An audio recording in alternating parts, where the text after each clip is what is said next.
Hello tout le monde, je suis ravi de vous retrouver et j'espère que vous allez tous très bien. Alors désolé, cette vidéo a mis un peu plus de temps que d'habitude pour sortir, j'espère qu'elle vous plaira.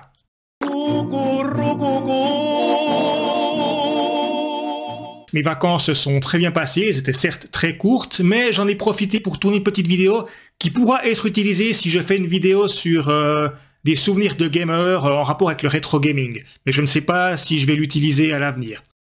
Ensuite, j'ai pas voulu avoir les mêmes problèmes que pour la vidéo sur Iron Maiden, c'est-à-dire que tous les extraits vidéo que vous allez voir dans cette vidéo, justement, ils ont été validés par YouTube. Alors, certaines fois j'ai dû filmer ça sur mon écran, certaines fois j'ai dû bidouiller 2-3 choses, donc par avant, je m'excuse si la qualité n'est pas toujours optimale.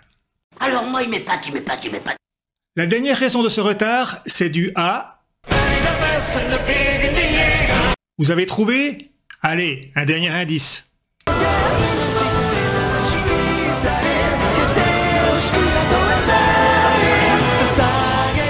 Oui, c'est l'Attaque des Titans et le dernier volume, le 34 ici, qui clôt en plus l'histoire, est sorti la semaine passée, donc c'est clair que plutôt de tourner une vidéo, j'avais hâte de lire celui-ci et en plus, comme je suis un gros malade, j'en ai profité pour lire depuis le tome 30, histoire de rentrer complètement dans l'histoire et de ne rien louper. Pour moi, l'Attaque des Titans, c'est le meilleur seinen depuis Death Note. Alors je sais, ils sont les deux très connus, peut-être que j'ai loupé une pépite, mais en tout cas, j'adore l'Attaque des Titans. Mais cette intro n'a que trop duré. Place à la critique du film.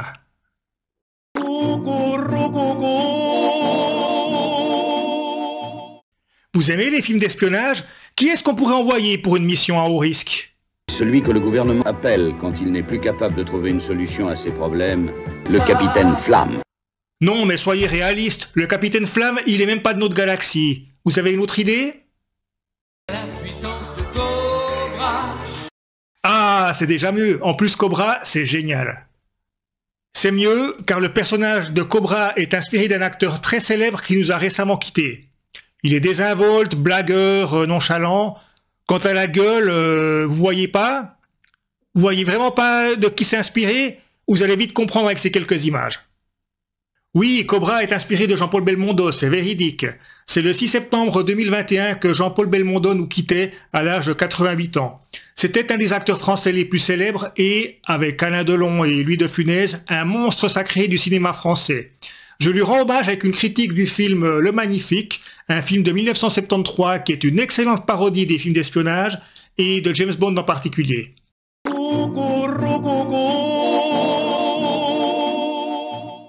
Pour le pitch, au Mexique, il y a un espion qui est éliminé. Rodriguez est mort. Bigre? Dans quelles circonstances? Il a été dévoré par un requin dans une cabine téléphonique. Oula, mais c'est très grave ça, il faut envoyer le meilleur agent secret du monde pour résoudre ce problème. Qui ça pourrait être? Bob Sinclair, voyons. Appelez-moi Bagdad. Ici Bob Sinclair, j'écoute. Ah oui, bonjour. La routine, en général, la routine. Donc Bob Sinclair va donc au Mexique retrouver Tatiana qui l'attend à l'aéroport avec un pain de campagne. Bonjour. J'avais peur que nous rations. Je n'ai pas trouvé le pain de campagne.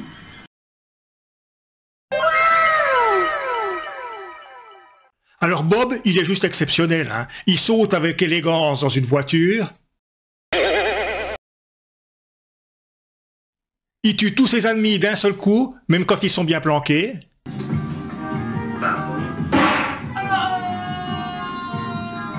C'est un virtuose au piano. Il fume avec une classe so British, alors qu'il est français.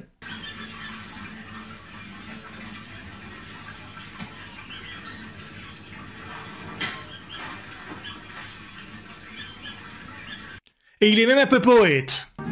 Lorsque je vois une abeille porter le pollen de fleurs en fleurs et perpétuer ainsi la vie, j'ai presque les larmes aux yeux. Quelle classe! Même Aldo Machon, il est juste dégoûté.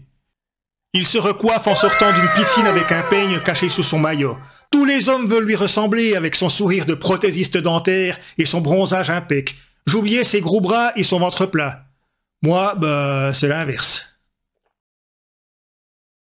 En plus, Bob, mais c'est un tombeur de première. Et vas-y que je t'emballe Tatiana quand je suis au bord d'une piscine. Vous plaisez aux femmes. Je ne sais pas. Menteur. Ou alors, vas-y que je te récite un poème de mon cru au bord de la mer. Meule, la mer ménage. C'est très beau. De qui est-ce? De moi. Je vais courir avec toi sur cette plage, complètement nu, et lécher le sel de ta peau. Mais soudain, des hommes armés débarquent sur la plage. Alors Bob en dégomme plusieurs, la bataille fait rage, quand soudain... Hein? Mais ils ont pris du peyote pendant le tournage ou quoi? Je veux bien que ce soit une comédie, mais là, on se foutrait pas un peu de notre gueule, là?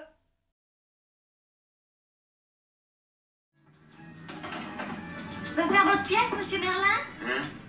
Je peux faire votre pièce? 5 minutes, madame Berger. J'aimerais terminer ce chapitre. Oh, on a bien travaillé ce matin. Mais non, je fais que 10 pages. Je suis en retard. Ah, j'ai compris. C'est la femme de ménage de François Merlin qui est en train d'écrire les nouvelles aventures de Bob Sinclair. Il a de la chance, François, d'avoir une femme de ménage, parce que de mon côté...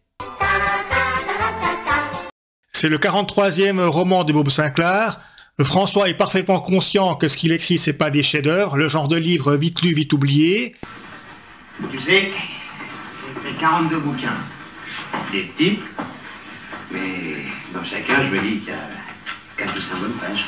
Mais il ne lui reste que quelques jours pour rendre sa copie et il est pressé par le temps. Si François se met en scène lui-même pour le personnage de Bob Sinclair, il s'est inspiré d'une voisine anglaise, Christine, interprétée par Jacqueline Bisset, pour écrire le personnage de Tatana. Quant à son éditeur, Georges Charon, un personnage détestable interprété par Vittorio Caprioli. Comment va Bob Sinclair? Il est à Acapulco? Oh, j'aime bien Acapulco. Je vais probablement y passer cet hiver. Vous connaissez? Non. On travaille sur documents, alors un bon plan et quelques prospectus. Ah oui. François se sert de lui pour mettre en scène le colonel Karpov, le pire ennemi de Bob Sinclair. Tatiana, vous avez la malchance d'avoir devant vous ce que j'ai rencontré de plus ignoble au monde. Le colonel Karpov, chef des services secrets de la République populaire d'Albanie. Vous me flattez, Sinclair. Comme il se sert d'eux comme modèle, l'histoire évolue par rapport aux interactions qu'il a avec eux. Maintenant que je vous tiens, je voudrais vous dire quelque chose. Je vous ai mis dans mon roman. Oui, le bouquin que je suis en train d'écrire là. L'héroïne s'appelle Tatiana. Elle est très belle. Et elle vous ressent. Il va également s'inspirer de ce qui lui arrive dans la vraie vie pour écrire la suite de son roman. Par exemple, quand son électricien refuse de travailler, voilà ce qui se passe. Écoutez, vous m'appellerez quand le plombier aura fait son boulot. Hein? Allez, hop là. D'accord, bien. Tu vas voir.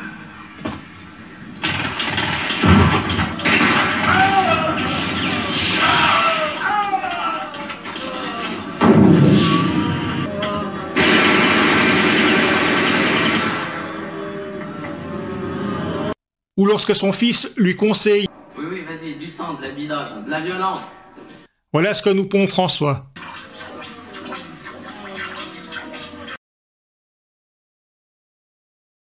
Je vais en rester là pour le pitch, tout en sachant qu'il y a encore une grande partie que je n'ai pas racontée, mais je préfère vous en parler dans la partie critique qui arrive maintenant.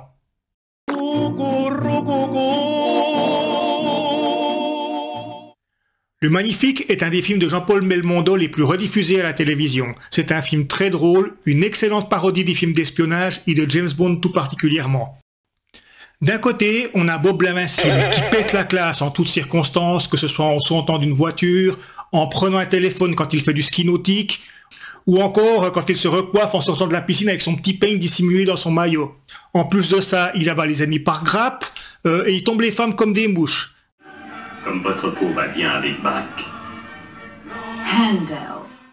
Aldo Machon, je suis désolé, mais t'es un minus à côté. Plus beau que moi, tu meurs, hein?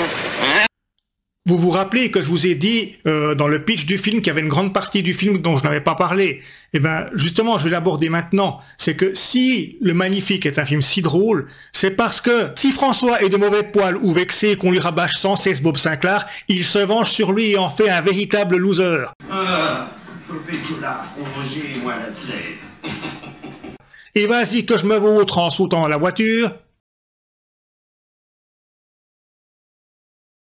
Qu'il est nul au plumard.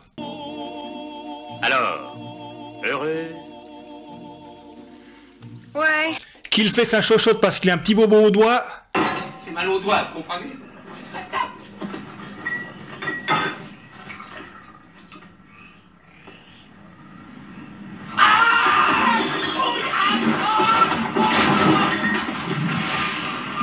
Ou alors qu'il fout le bordel partout où il passe.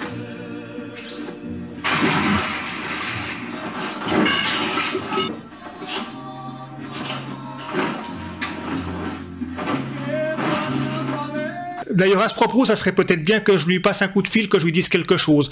Bob, tu peux demander au mariachi d'arrêter de chanter, s'il te plaît, faut que je te dise quelque chose. Excusez-moi, je n'entends rien du tout.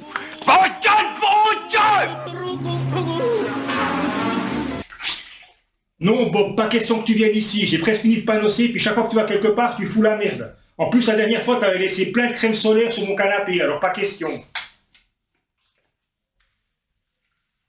A few moments later.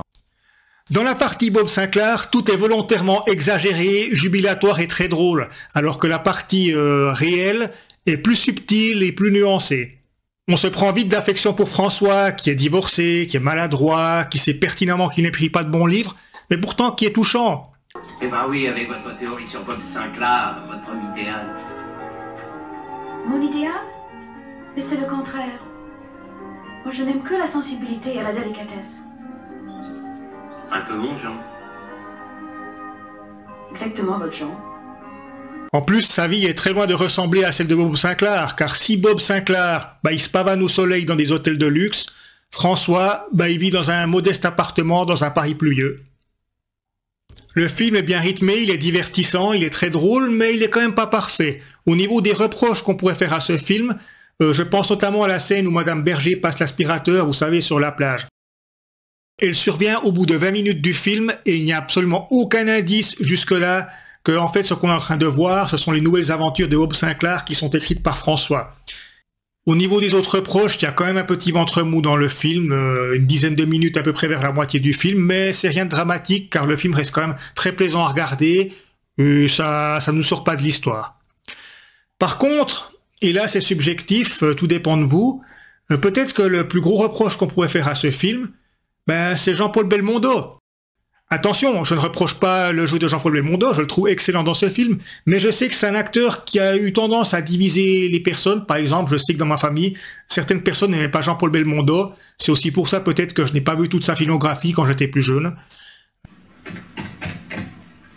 Colby Washington, C-O-F-O-O-O, Argent, Colby Back, Sphinx. Puisqu'on parle de Belmondo, je suis sûr qu'il a dû adorer jouer dans ce film, d'autant plus qu'il collaborait pour la 4e fois sur 6 avec Philippe de Broca. S'il peut être touchant dans la partie réelle, il a dû prendre son pied en s'auto-parodiant et en cabotinant comme personne en Bob Sinclair. En plus, il était au sommet de sa forme à l'époque, athlétique et bronzé, de quoi faire pâlir Daniel Craig. Quant aux deux autres acteurs principaux, on a la superbe Jacqueline Bisset,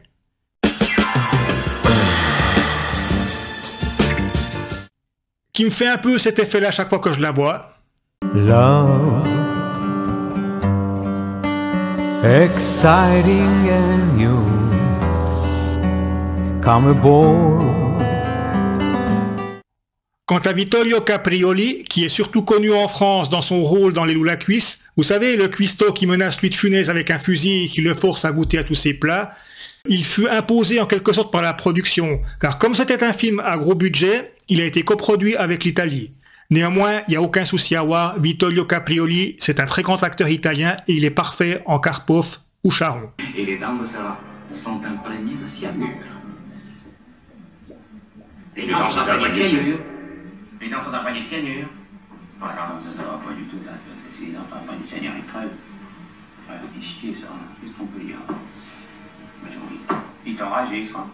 C'est ça. Il est enragé, ça va. Il est enragé, ça va. Vous perdez votre temps, Karpov. Je suis immunisé contre la rage. À noter que le scénario a été coécrit par Francis Weber, donc un auteur qu'on ne présente plus. Il a notamment écrit et réalisé donc La Chèvre, Les Compères, Le Dîner de Cons, énormément d'excellentes comédies françaises. Et puis que suite à un désaccord avec Philippe de Broca, il n'est pas crédité au générique.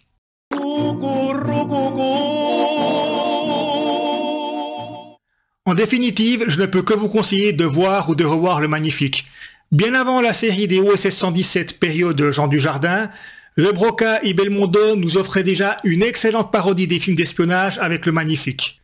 C'est probablement le film de Jean-Paul Belmondo le plus drôle. Il se lâche complètement en s'auto-parodiant et en faisant des caisses. Oui, je suis impuissant. Et je vous emmerde. Hormis un petit ventre mou vers le milieu du film, la mise en scène est parfaitement rythmée, il y a de l'action, de l'humour, des paysages de cartes postales et même des mariachis qui vont vous chanter.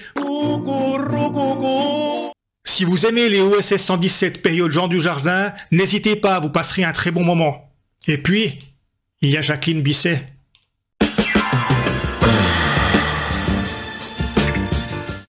Voilà, j'espère que vous avez apprécié cette petite vidéo. Comme d'habitude, n'hésitez pas à vous abonner, à partager ou à mettre le petit pouce si cela vous a plu. Cela ne prend que quelques secondes, mais vous n'imaginez pas à quel point cela me fait plaisir et cela me motive. N'oubliez pas aussi que vous pouvez laisser un message, une question, une suggestion ou une insulte dans la section commentaires ici en bas. Portez-vous bien, ne cessez pas de rêver et à bientôt pour une prochaine vidéo. Ciao!